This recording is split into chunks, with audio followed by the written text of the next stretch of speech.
A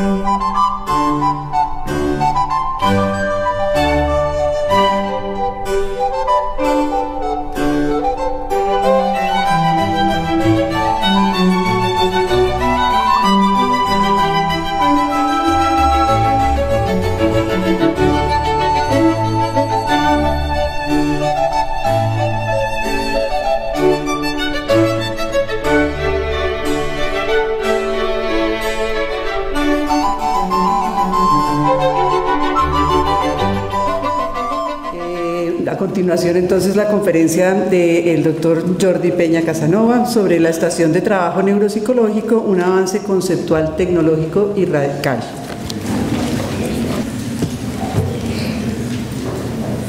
Muy buenos días. Yo podría empezar diciendo, por fin en Bogotá, porque conozco Cartagena de Indias, Barranquilla, y en agosto conoceré Medellín, pero de Bogotá conocía un magnífico aeropuerto que es El Dorado y sus tiendas, y nada más. Esto es Barcelona. Barcelona al lado de Bogotá es minúscula, no llegamos a 2 millones de personas. En mi país, en Cataluña, somos 7 millones, pues realmente somos muy pocos. Delante del mar Mediterráneo tenemos el Hospital del Mar y tenemos el Parque de Investigaciones Biomédicas, donde desarrollo mi actividad profesional. Pero aparte de decir que estoy contento de estar en esta ciudad, y realmente la experiencia de ayer visitando el Museo del Oro y la Catedral de la Sal fue increíble, increíble. Pero también quiero dar las gracias a Patricia y a todos tus colegas por la amable invitación. Pues dicho esto, voy a entrar en el tema. Pero no voy a ir directamente a la estación de trabajo neuropsicológico, sino que quiero hacer una introducción para que se vea que no nos vamos a una tecnología per accidens, como se diría en latín, sino que vamos hacia la tecnología a partir de toda una historia y unos conocimientos previos. Como hay gente joven y estudiantes que están siguiendo este evento, yo quiero recordar unas cosas fundamentales para ir concatenando ideas. Primero, ¿qué estudiamos en neurología de la conducta y en neuropsicología? Un binomio, estructura-función. Pero, claro, aquí el punto clave es una variable específica, que es la lesión. Si queremos hacer este estudio correctamente, debemos disponer de conocimientos de anatomía funcional. El siguiente punto es clave: el modelo funcional cerebral. ¿Cómo entiendo la función cerebral? ¿He de seguir con el modelo de Luria? No, evidentemente. Y de esto yo hablaré.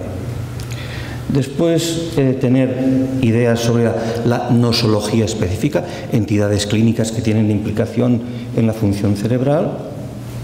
Luego pasaremos a la práctica.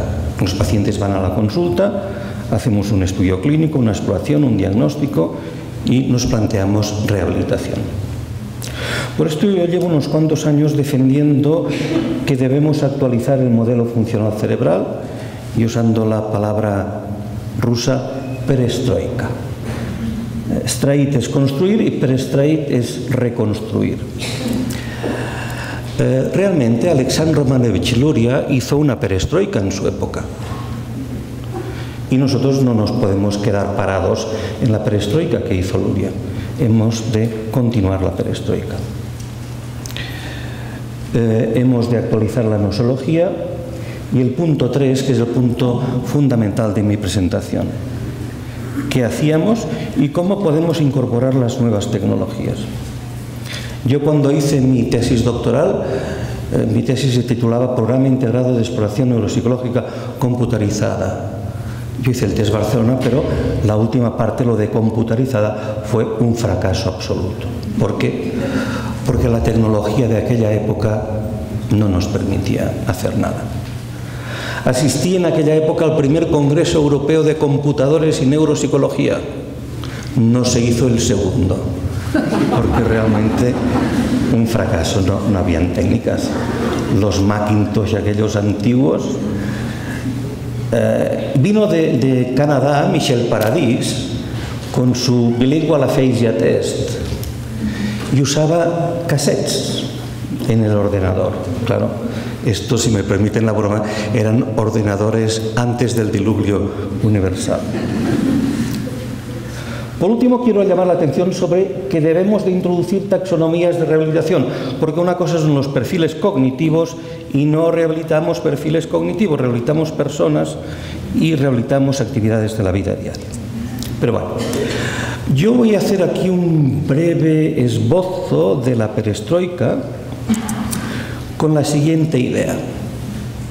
Dejemos lo del bloque 1, 2 y 3 y vayamos a tipos de cortezas y veamos cómo se pueden organizar.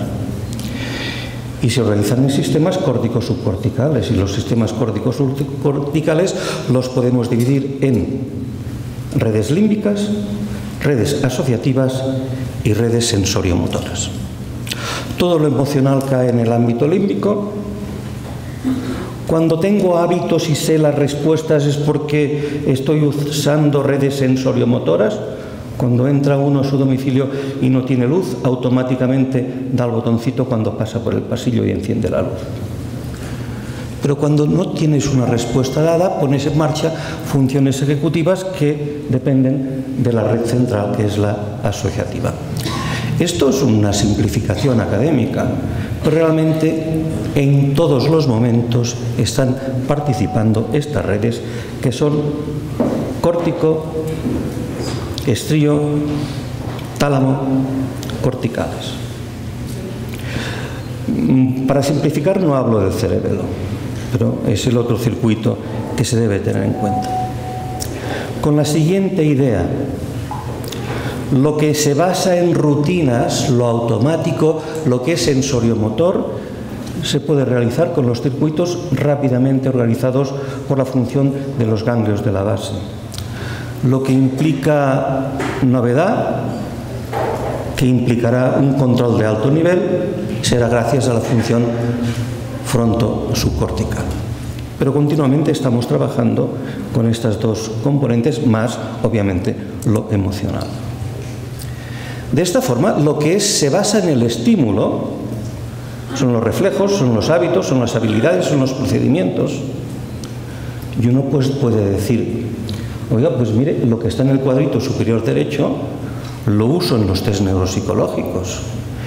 Pido cuente 1, 2, 3, 4. Pido copie un cuadrado, un círculo, un triángulo. Deme el nombre de este objeto. Esto no requiere función ejecutiva. Esto es muy automático. Es muy sensoriomotor.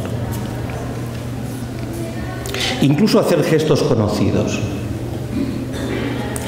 Por lo cual, la copia de un triángulo en una persona escolarizada no implicará todo un sistema funcional complejo que se va a requerir en la ejecución de la figura compleja de Rey.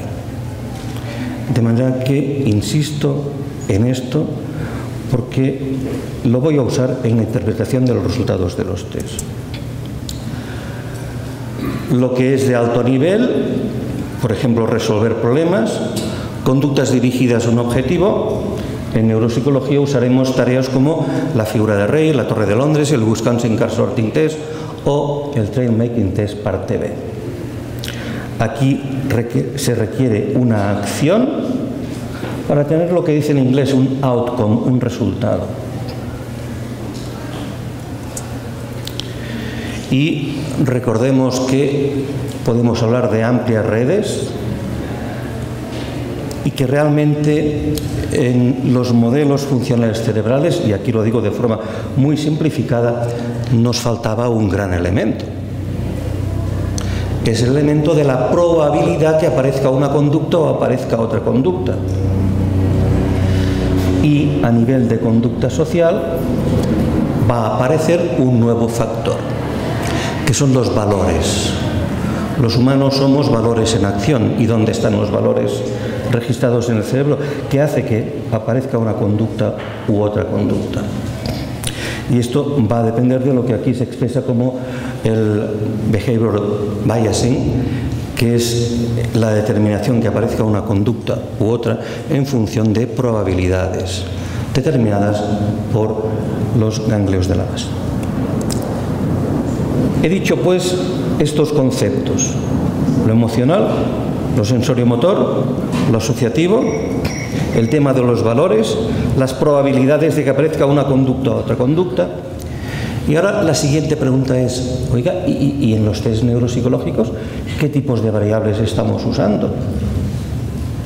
Pues mire, aunque aquí dice muchas cosas, resumido, dos tipos, o dos tipos y un poquito más, 2,5.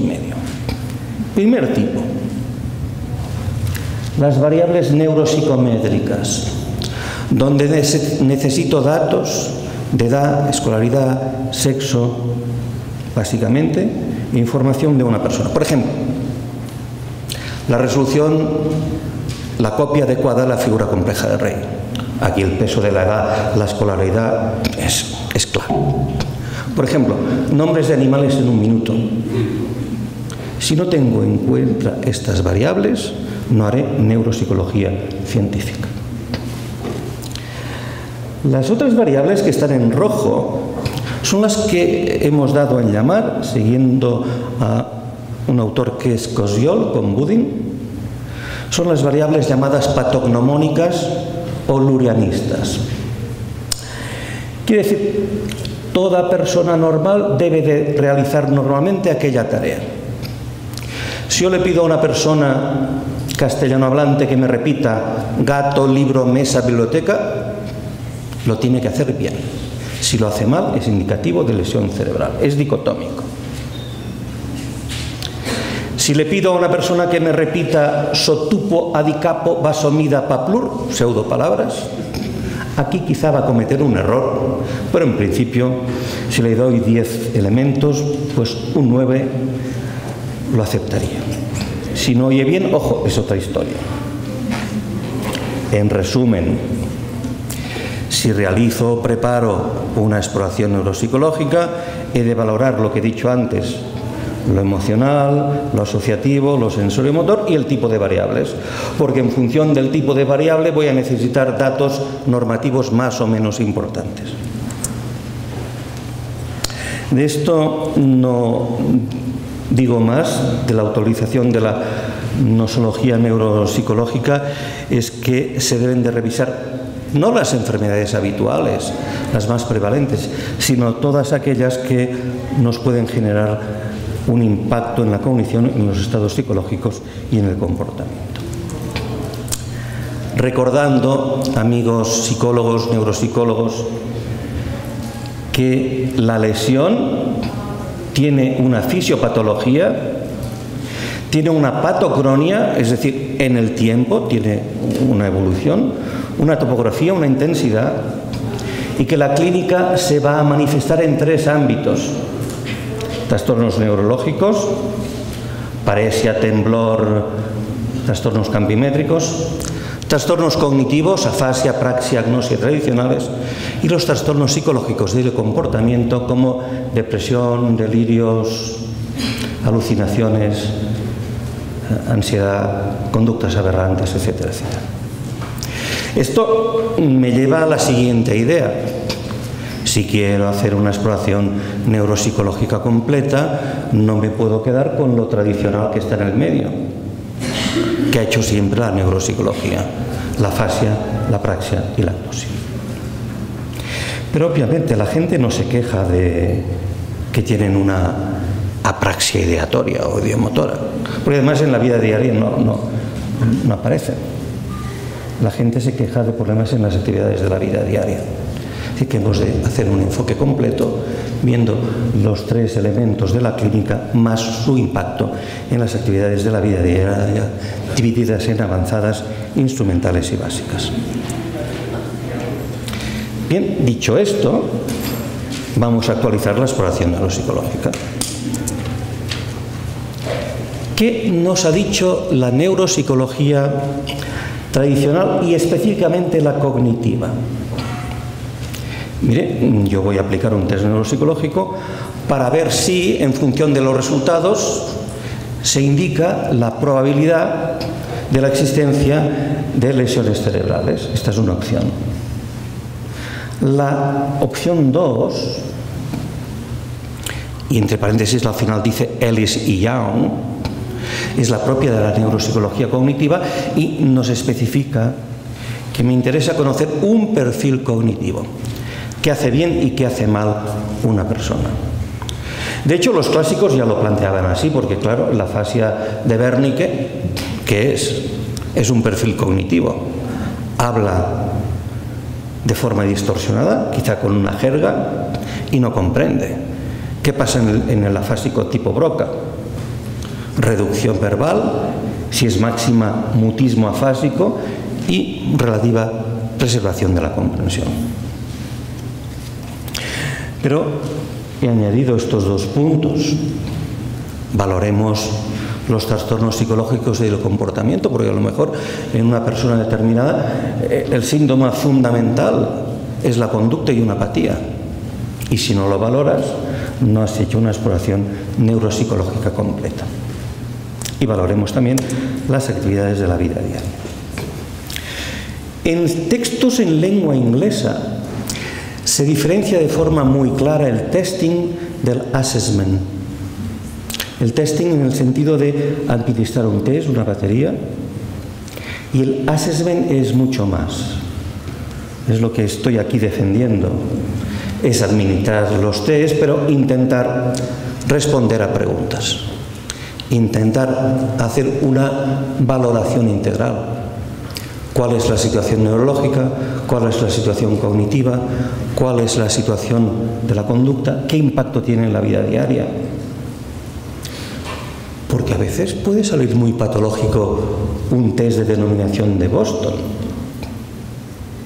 Y uno piensa, pues si es tan patológico, con unas puntuaciones tan bajas, en su vida diaria no se va a poder comunicar. Pues no, se comunica. Claro, esto es muy importante. O un token test, dicen, un token test, puntuaciones muy bajas, seguro que no entiende nada. Pues lo entiende todo. Esto es clave, esto es fundamental. Por esto, volviendo a lo que decía antes, el punto 1 es conocer muy bien la neuroanatomía y la neuroanatomía funcional, tener claro el modelo funcional cerebral que estás usando. El doctor Van der Ploeg decía que es importante disponer un modelo o conocimiento de las relaciones entre el cerebro y la conducta que sea aplicable a lo largo de todas las situaciones clínicas y los diagnósticos. En la práctica clínica nos va a interesar el sujeto, los aspectos médicos, pues consecuentemente lo cognitivo, lo neuropsiquiátrico, lo funcional. ¿Qué es lo difícil? Lo difícil es la interpretación, obviamente. Y aquí se requiere mucha experiencia. Esto no es un testing, sino es un assessment, es una evaluación de tipo global. Volviendo a las ideas que decía antes, fíjense ustedes, tengo una lista de posibilidades neurológicas, paresia, disartria, trastornos sensoriales.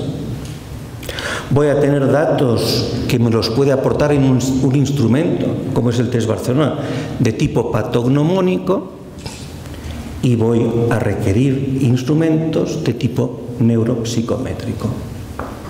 Si uno se queda con el test Barcelona o con la neuropsicología de Luria, se queda en el medio y se le escapa todo lo neuropsicométrico.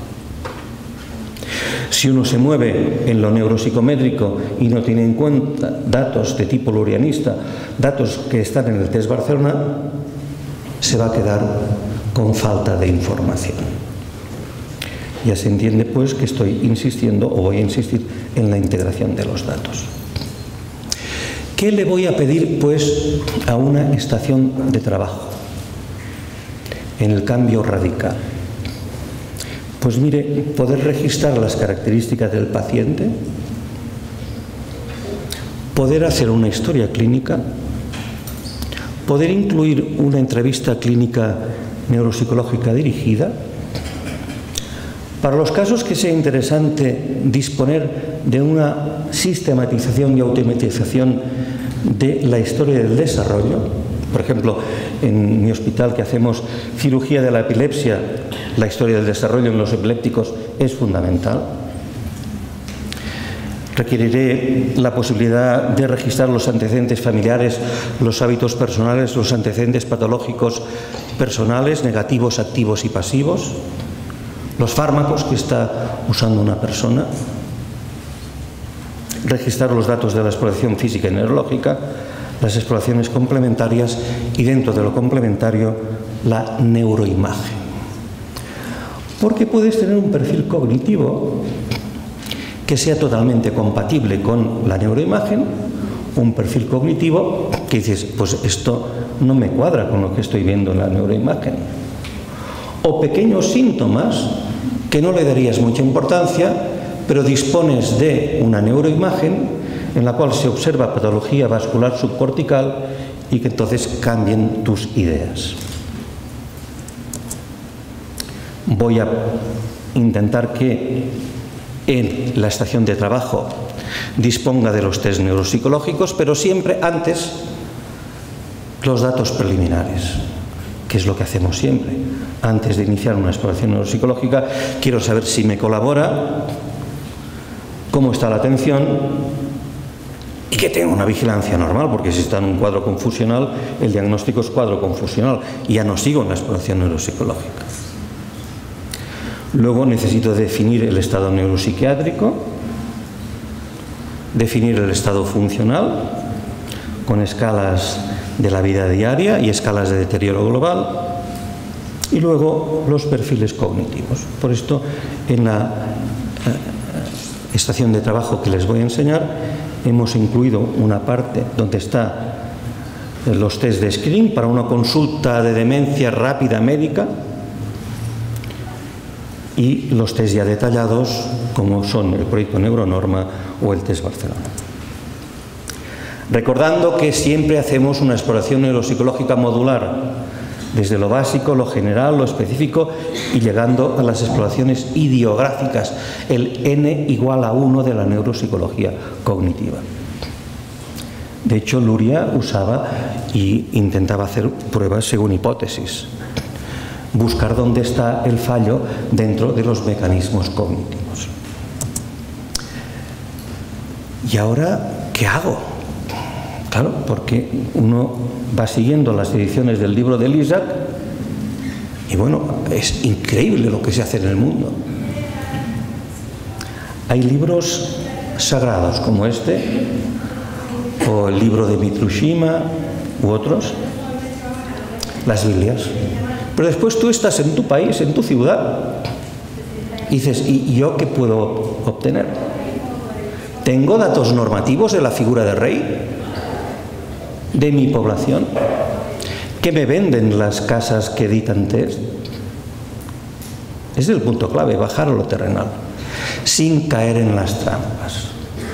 No evaluar a ojo, que esto lo hace mucha gente. La figura de rey a mí me parece que... O usar normas de Estados Unidos, o como se hacía en Barcelona en aquella época, hace 20 años, datos normativos de la figura compleja de rey publicados en París. O aquellos que dicen nosotros seguimos a Luria, o el que va tomando normas de un autor y de otro autor. Esto no puede funcionar así.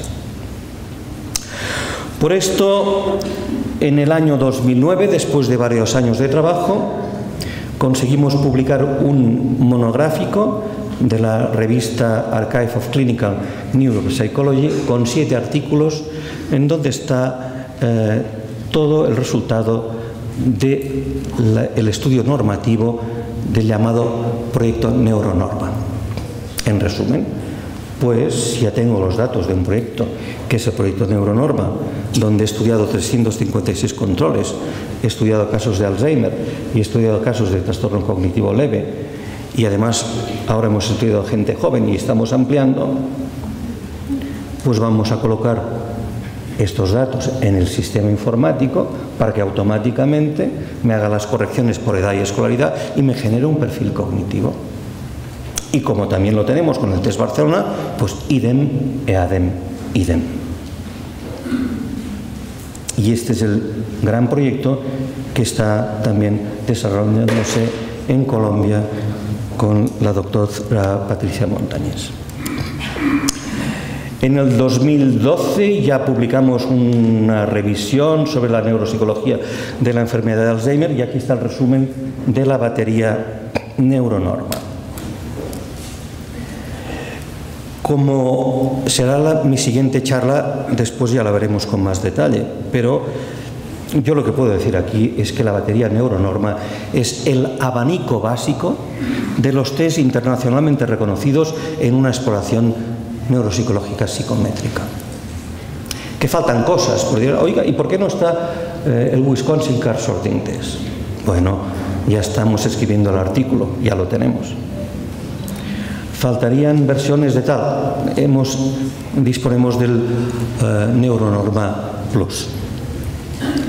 Dígitos, Trail Making Test, Symbol Digit Modalities Test, Boston Naming Test, Token Test, Figura de Rey, el Free and Cute Selective Reminding Test, el test de mi amigo Hermann Buske, el mejor test para el diagnóstico precoz de la enfermedad de Alzheimer, preconizado desde el equipo de Dubois y grupos internacionales.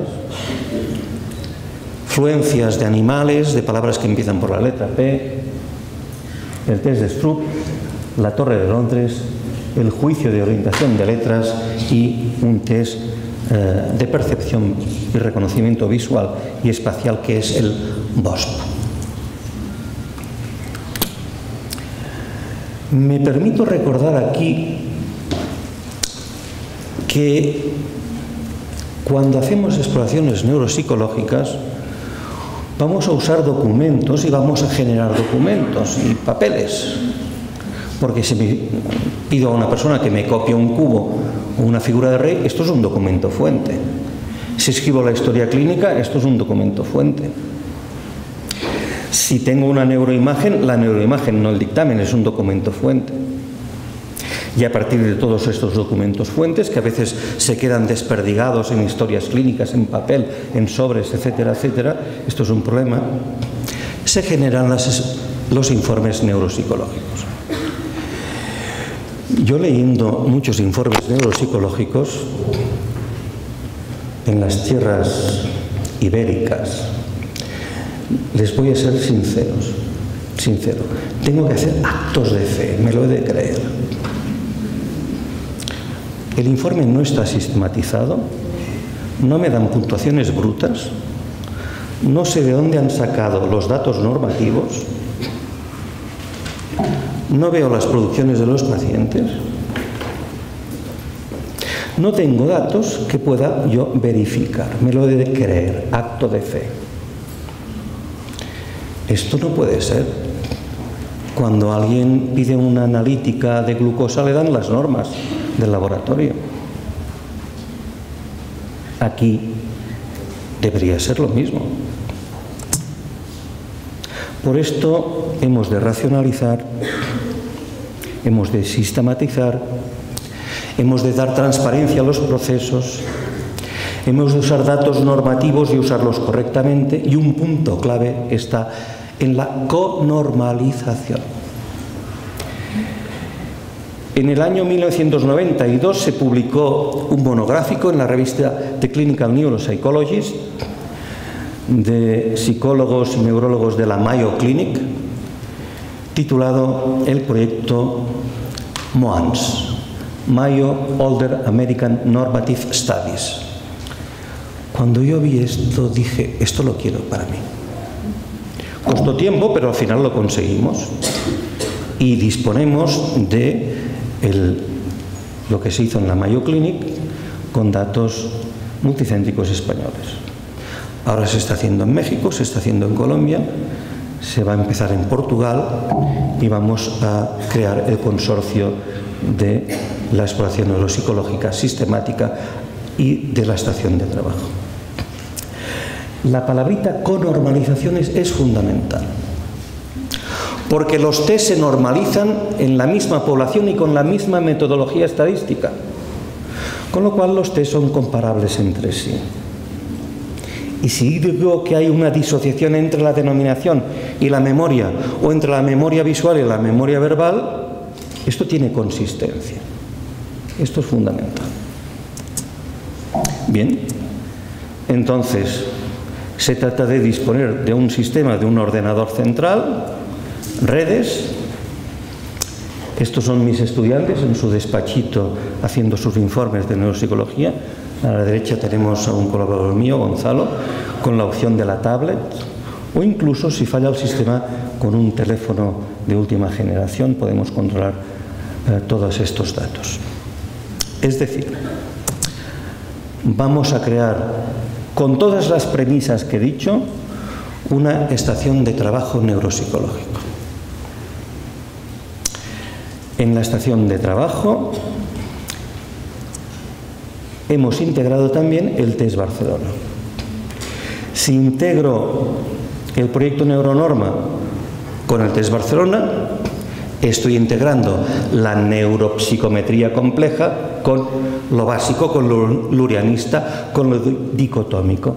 Ejemplo, una persona puede hacer mal la figura compleja de Rey, pero mi valoración es más correcta si dispongo de datos sobre la praxis constructiva simple y semicompleja a través del test Barcelona. Y podré ver si la praxis está normal o está afectada y si el fallo en la figura compleja de Rey es un fallo ejecutivo de tipo asociativo. Por lo cual, para crear una buena estación de trabajo hemos diferenciado tres ámbitos: el ámbito pacientes, el ámbito visitas y el ámbito perfiles.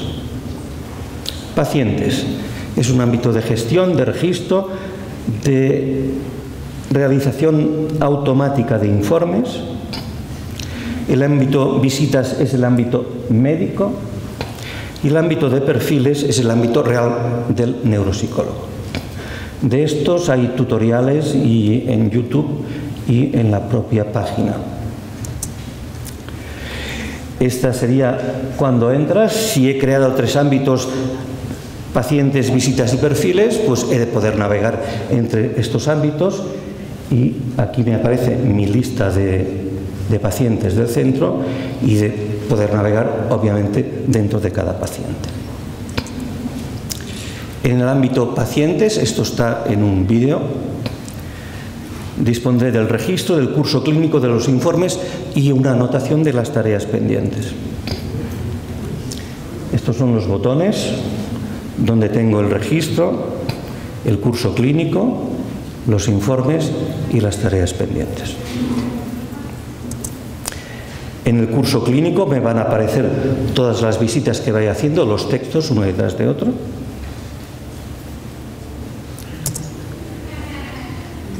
En los informes.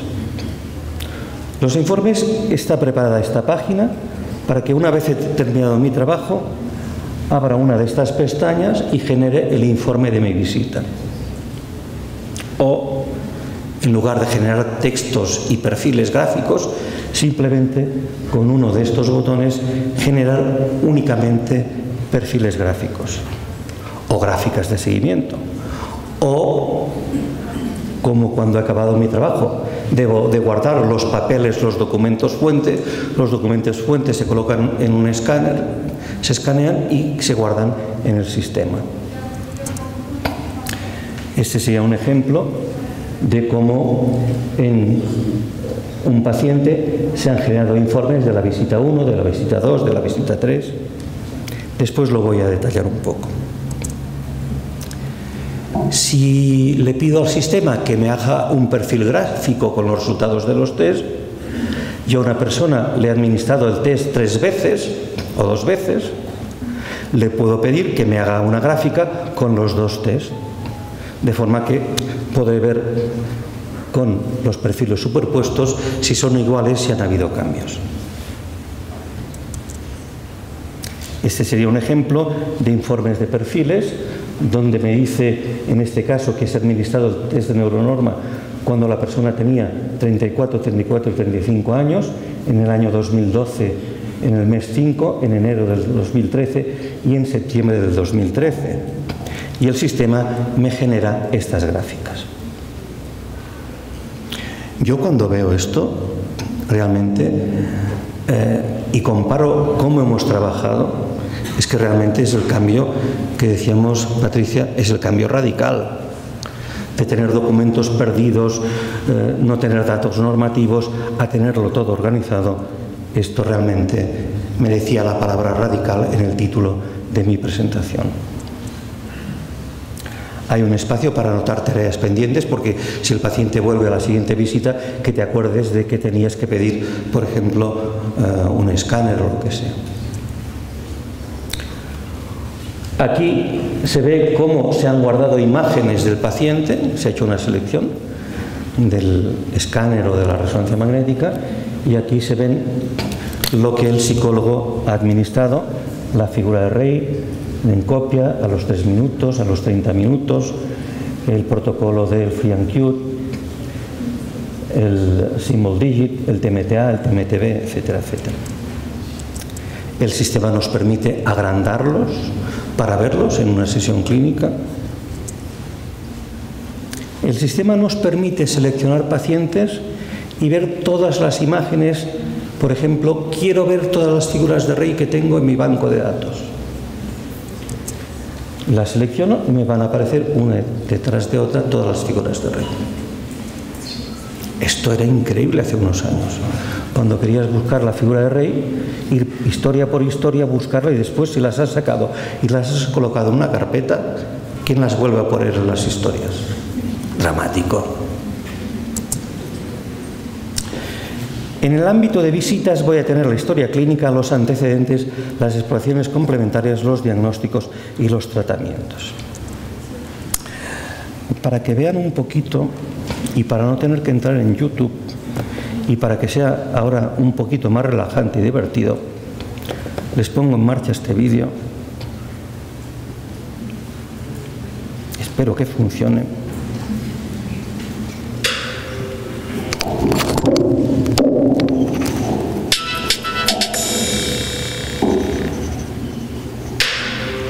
La historia actual.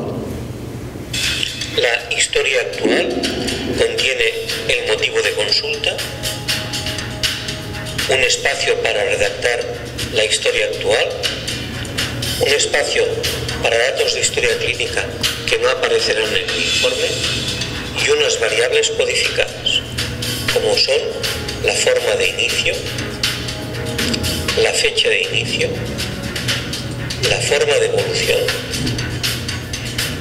y los síntomas iniciales observados. Todos estos datos aparecerán automáticamente en el informe, excepto el espacio indicado. Antecedentes. En el ámbito antecedentes se pueden anotar los antecedentes familiares a través de variables codificadas como la enfermedad de Alzheimer y el síndrome de Down, la situación sociofamiliar, los hábitos personales a través de variables codificadas, como por ejemplo café, tabaco, alcohol, etc. En concreto, el tabaco y el alcohol se pueden cuantificar a través de un pop-up específico. En este sistema me calcula los gramos de alcohol consumidos.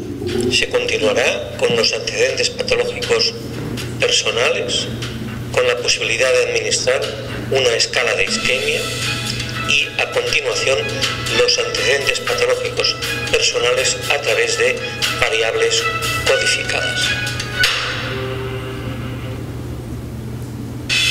En el ámbito de la historia del desarrollo se puede anotar la patología del desarrollo, seguida de unas variables codificadas, por ejemplo, para el embarazo, para el parto, para el periodo neonatal o para patología congénita específica.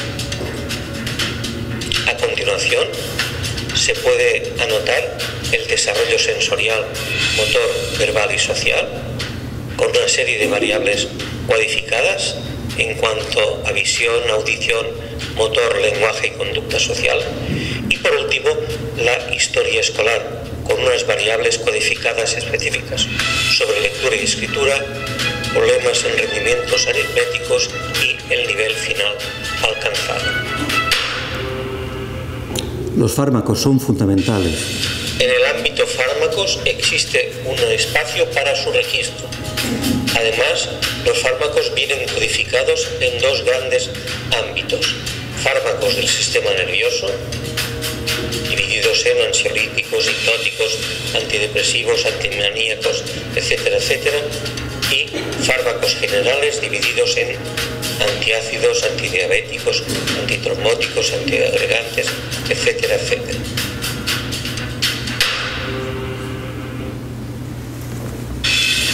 En el ámbito de exploración física se pueden anotar las constantes vitales y los datos propios de la exploración. Además, como acontece en muchos ensayos clínicos, se dispone de un espacio para anotar datos específicos. Existen dos tipos de edición: una edición normal, en donde aparecen indicaciones sobre cada ámbito de la exploración, y una edición simplificada sin indicaciones sobre la exploración.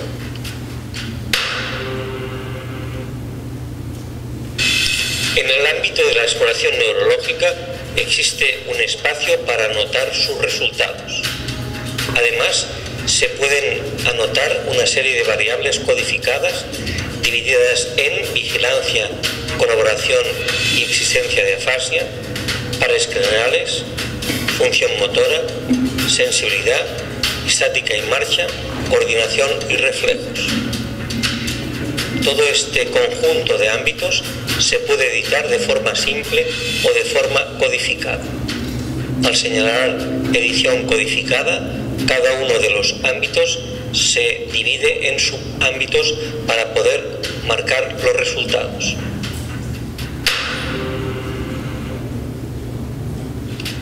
En el ámbito de las exploraciones complementarias aparecen espacios para anotar los resultados de las siguientes pruebas: electrocardiograma, analítica de sangre, analítica de orina, líquido cefalorraquídeo, genética, radiografía de tórax, electroencefalograma, potenciales evocados, electromiograma, estimulación repetitiva magnética transcraneal, anatomía patológica y otras pruebas.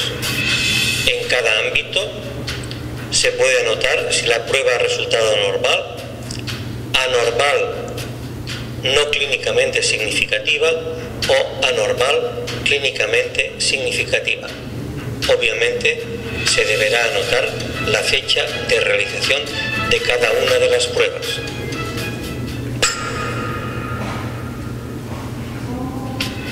En el ámbito de la neuroimagen existen espacios para anotar los resultados de la tomografía computadorizada, escáner cerebral, la resonancia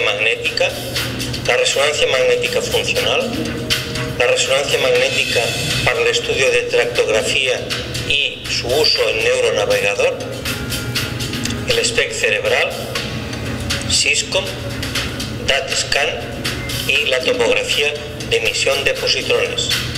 En cada ámbito es posible anotar si los resultados son normales, anormales no clínicamente significativos o anormales clínicamente significativos.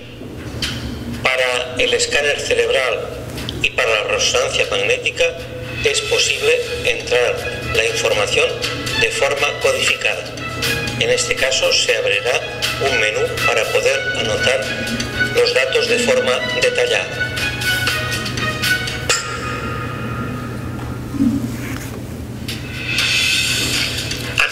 historia actual, los antecedentes, la historia del desarrollo, si es preciso, los fármacos, la exploración física, la exploración neurológica, las exploraciones complementarias y en concreto la neuroimagen. Bien, este apartado obviamente es el apartado médico. Neurológico del paciente. Alguien dirá, yo soy psicólogo. Ahora podemos si trabaja en un equipo,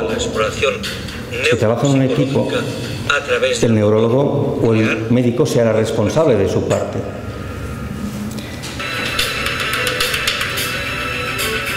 Esto ya no es preciso porque es...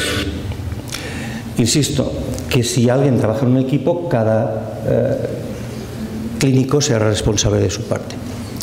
Pero si uno es psicólogo, no puede prescindir nunca de lo que le digan los informes sobre la situación neurológica, obviamente.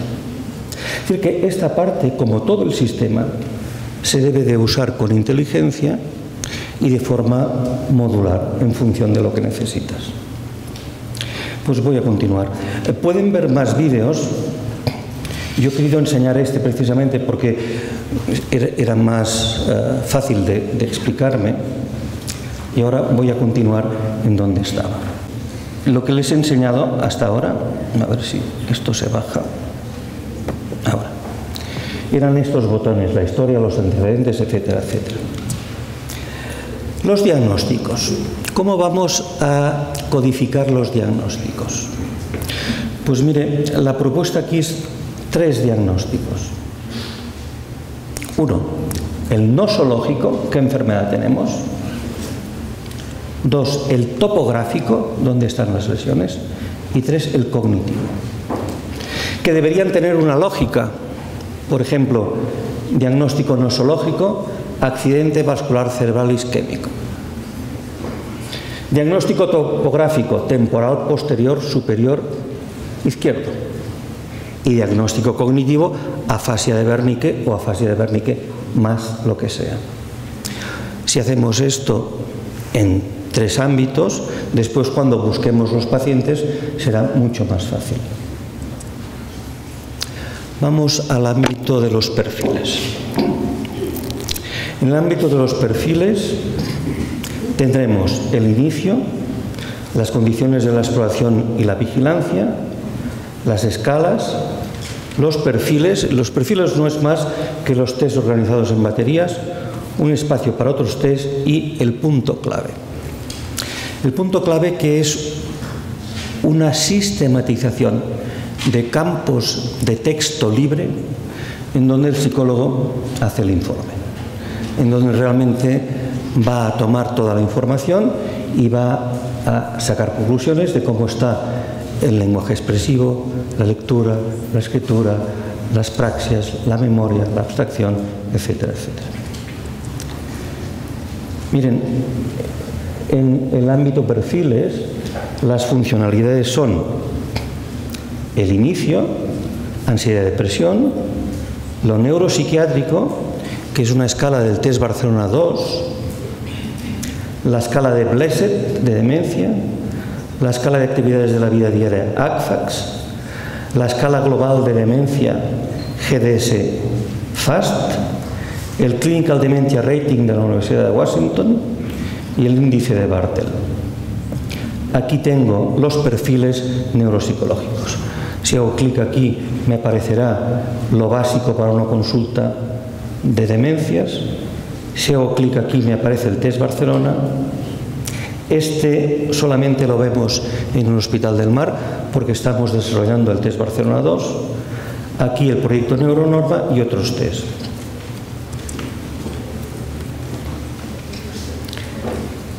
Es fundamental en todo informe neuropsicológico establecer las condiciones de la entrevista a la exploración, porque una persona podría estar sorda y no poder responder a las pruebas verbales, o podría tener problemas motores y no realizar tareas prácticas. Esto se debe de consignar siempre, como el nivel de vigilancia, descartando un síndrome confusional. Esto ya lo he explicado antes, unas escalas, y aquí los perfiles, que también lo he comentado. lo veremos con más detalle en mi próxima presentación. El perfil de MDTEC tiene esta presentación. Miren, tiene un mini mental test, tiene nombres de animales 1 minuto, la fluencia semántica, el Memory Impairment Screen, que es la forma breve del test largo, del Free and Cute Selective Reminding Test, y la orientación en el tiempo. La orientación en el tiempo parece una tontería, pero es fundamental, porque en el Clinical Dementia Rating pasas del 0,5 al 1. De manera que este es un punto central. Y cuando en este perfil cognitivo ya es obvia la patología, la demencia, no es preciso hacer nada más. Pero si no queda claro, tienes el módulo 2. ¿Y qué tenemos en el módulo 2? Los test más sensibles de la batería neuronorma completa. ¿Y cuáles son? Pues mire, el Free and Cute Selective Reminding Test, el Train Making Test y una forma breve del Boston Naming Test. Este es el perfil neuronorma. Aquí únicamente enseño una pequeña parte, pero obviamente van todos los test y la gráfica correspondiente. En YouTube encontrarán un vídeo en donde explico cómo, a medida que uno va introduciendo los datos aquí, brutos, el sistema le da los datos corregidos por edad y aquí automáticamente le va haciendo la gráfica de los datos corregidos por edad y escolaridad y le va generando pues el perfil cognitivo. Y aquí es el ejemplo del informe por ámbitos. Se van rellenando todos estos ámbitos, como dicen, observaciones de conducta, orientación, pruebas de cribado, activación, lenguaje y hábitos y habla, etcétera, etcétera. Cuando uno ha acabado, pues puede generar automáticamente un informe. Aquí yo ya he generado un informe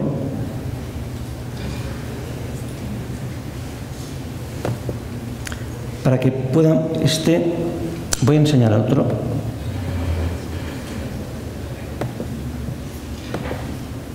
Automáticamente. ¿Qué me dice el informe? Los diagnósticos. Diagnóstico nosológico, epilepsia, fármaco resistente, recidivante, más cirugía. Se ha hecho una amígdalo-hipocampectomía selectiva izquierda. Diagnóstico neuropsicológico, déficit cognitivo múltiple de predominio amnésico verbal. Diagnóstico topográfico, amígdalo-hipocampectomía izquierda. Seguimos. Los datos generales y sociodemográficos quedan aquí claros. La fecha de nacimiento, tiene 32 años, 12 años de escolaridad, lengua materna castellano, segunda lengua catalán, dominancia manual derecha, y el inventario de Edimburgo nos dice que tiene un 100% de lateralidad derecha. Aquí, he ido demasiado deprisa, disculpen.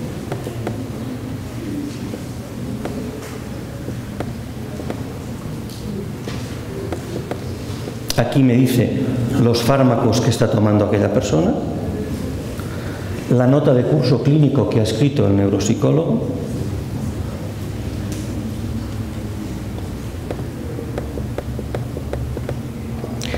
las exploraciones complementarias, que realmente después se guardan en el sistema y se pueden enseñar. Aquí ya vienen las condiciones de la entrevista de la exploración neuropsicológica. El grado de colaboración nos dice que ha sido normal. La exploración neuropsiquiátrica mediante el test Barcelona. Y ahora viene el resumen de todos los test administrados, en donde aparecen los dígitos, su puntuación bruta, su puntuación estandarizada por edad y aquí corregida por edad y escolaridad. Y como todo lo hemos colocado en el sistema y le podemos pedir cosas que normalmente no hacemos. Por ejemplo, en el Boston Naming Test le pedimos al sistema que me diga de cada 15 ítems, de los primeros 15, los siguientes, cuántos ha hecho y que me diga el tanto por ciento. De manera que veo que de los 15 primeros ítems ha hecho 15 al 100%, de los siguientes ha hecho 12 el 80%, de los siguientes ha hecho 5, ha hecho únicamente el 33% y de los siguientes 5 el 33%. Y ahora le digo, dime cuántos ha hecho de los 30 primeros y de los 30 segundos. Pues de los 30 primeros ha hecho el 90% y de los 30 segundos ha hecho el 33,3%. Y esto me está dando datos del factor frecuencia y me permite entender que muchas veces el Boston Naming Test es gravemente patológico, pero la comunicación del día a día funciona bien porque dispone del léxico más básico. En el Token Test también le puedo pedir que me diga qué ítems con más o menos carga de memoria de trabajo ha realizado, etcétera, etcétera. Después de dar todos los resultados de los test, vienen aquí resultados por ámbitos cognitivos, lo que ha redactado el psicólogo. ¿Qué conseguimos con esto? Se acabó la heterogeneidad que cuando tienes alumnos formándose en neuropsicología, cada uno hace su modelito. Pues no, se acabó. Todos lo hacen igual y el maestro lo puede revisar de forma sistemática y aconsejarles bien. Ven, memoria de aprendizaje, funciones ejecutivas, estado emocional. Y luego, pues ha aparecido el perfil.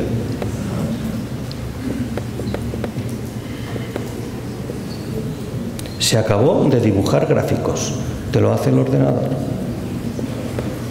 Como en este caso, además, se ha administrado el test Barcelona, pues aquí me va a aparecer también la gráfica del test Barcelona en los ítems que se han administrado. Si se administra todo completo, pues aparecerá completo.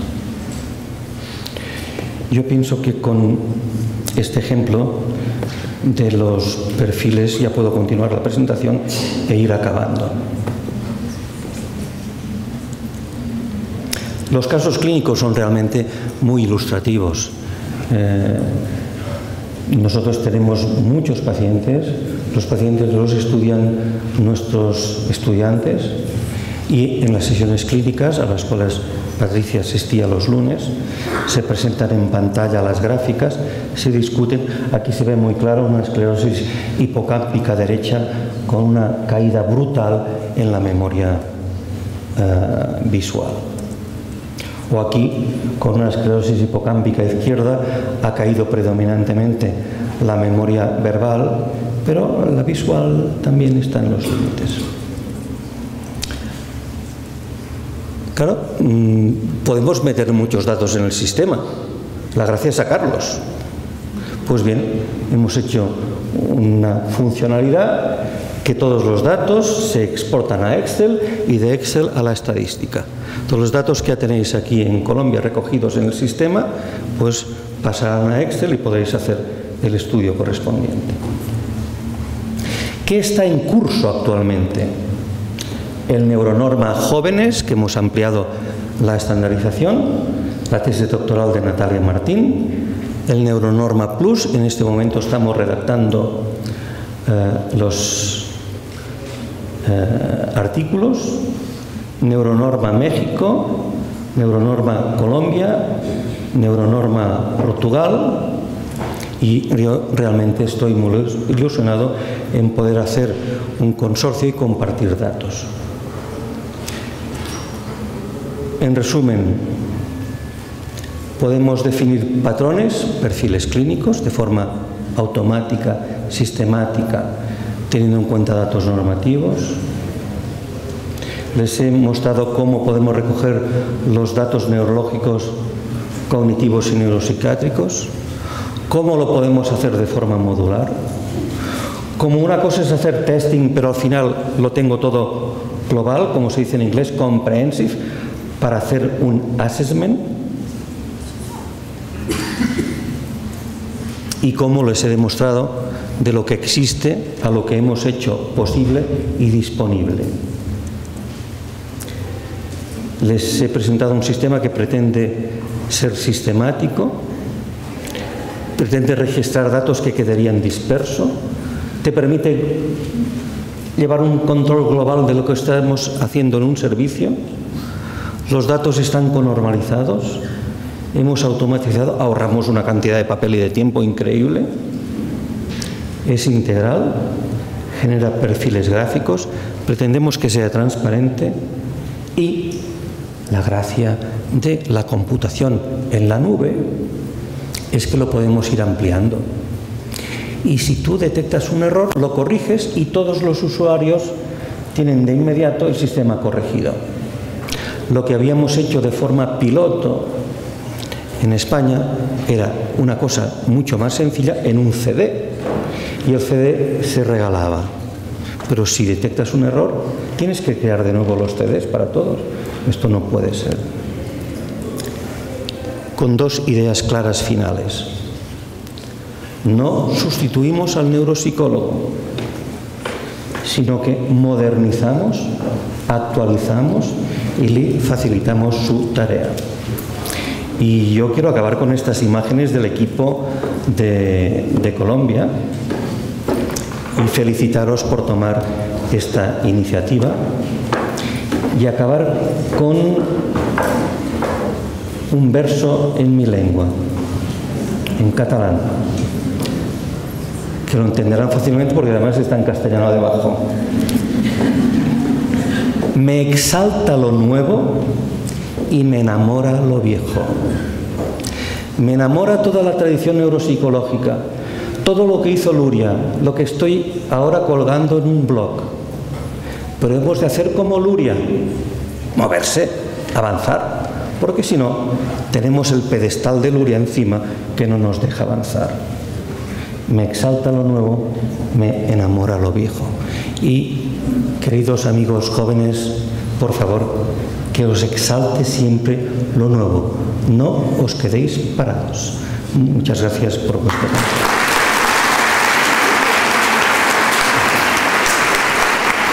Muchas gracias al doctor Peña. Realmente pues, esta estación de trabajo es un cambio realmente radical que espero que muchos en Colombia podamos utilizar, que podamos compartir y pues ha sido realmente un privilegio. Muchos de mis estudiantes ya han estado durante más de 8 meses utilizando esta plataforma y que nos muestra pues el valor tanto a nivel clínico como a nivel de sistematización, de transparencia, de organización y de posibilidades también de compartir el conocimiento y de, obviamente, probablemente en corto plazo poder realizar trabajos conjuntos.